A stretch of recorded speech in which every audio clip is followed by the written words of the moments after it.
باللہ من الشیطان الرجیم، بسم اللہ الرحمن الرحیم۔ یوٹیوب چینل سیکھنا سب کے لیے، اللہ خالق کائنات ہے اور یہ اس کا حصہ چہارم ہے۔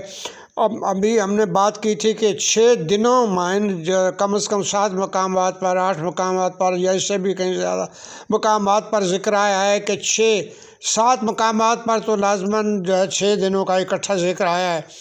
اور دنوں سے کیا مراد ہے؟ جبکہ سورج چاند ستارے تو اس وقت بن رہے تھے، تو یہاں دنوں سے مراد پھر سورہ یاسین آیت 42 میں ہے کہ اللہ تعالیٰ جس چیز کا ارادہ فرماتا